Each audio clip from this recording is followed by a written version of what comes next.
খুলনা মহানগরীর রায়ের মহল এলাকায় ৭১টি পরিবারের জমি দখল, উচ্ছেদ, চাঁদাবাজি ও প্রাণনাশের হুমকির অভিযোগ তুলে বিএনপির কয়েকজন নেতাসহ স্থানীয় কয়েকজনের বিরুদ্ধে সংবাদ সম্মেলন করেছেন ক্ষতিগ্রস্ত পরিবারগুলো।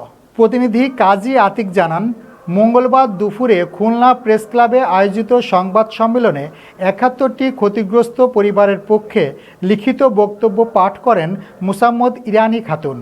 তিনি অভিযোগ করেন, ২০১৭ সাল থেকে তারা মরহুম হামিদ চেয়ারম্যান ও হাজেরা কবিরের ওয়ারিসদের কাছ থেকে বৈধভাবে জমি কিনে দলিল, নামজারি ও খাজনা পরিশোধ করে বসবাস করে আসছেন।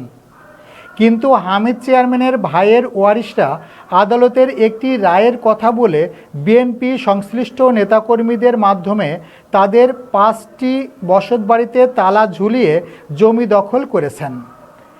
যদিও এ রায়ের বিরুদ্ধে আপিলের পর আদালত স্থগিতাদেশ দিয়েছেন বলেও দাবি করেন তিনি। এছাড়াও ছোট খোকার ওয়ারিশ ইয়াসিন, মেহেদি, কাজল ও ফয়সাল এবং নিজেদের বিএনপির পরিচয়দানকারী খুলনা মহানগর তাঁতিদলের যুগ্ম আহ্বায়ক হুমায়ুন কবির, ১৪ নম্বর ওয়ার্ড বিএনপির বহিষ্কৃত নেতা সাকরুল্লাহ তুহিন, পারভেজ ফকির, শফিক, ১৪ নম্বর ওয়ার্ড মহিলা দলের নেত্রী ফিরোজা পারভিন ও লিপি তাদের ভয়ভীতি প্রদর্শন, চাঁদা দাবি এবং প্রাণনাশের হুমকি দিয়েছেন।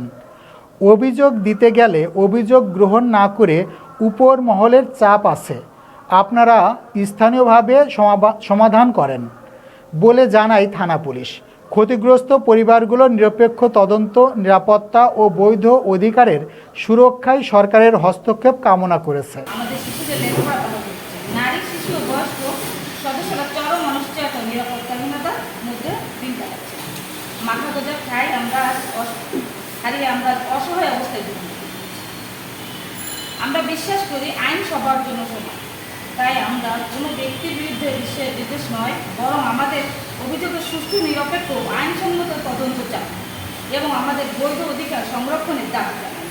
চাঁদামুক্ত পরিবেশ চাই। প্রিয় সাংবাদিক, আপনাদের মাধ্যমে আমরা আমাদের এই অসহায় অবস্থা দেশবাসী, প্রশাসন, আইন শৃঙ্খলা রক্ষাকারী বাহিনী এবং সরকারের সংশ্লিষ্ট কর্তৃপক্ষের কাছে পৌঁছে দিতে চাই। আমরা ন্যায় বিচার, নিরাপত্তা এবং আমাদের বৈধ অধিকারের সুরক্ষা কামনা করছি এবং মাননীয় প্রধানমন্ত্রীর আশু হস্তক্ষেপ কামনা করছি। পরিশেষে আপনাদের ধৈর্য সহকারে আমাদের বক্তব্য শোনার জন্য আন্তরিকভাবে ধন্যবাদ জানাচ্ছি।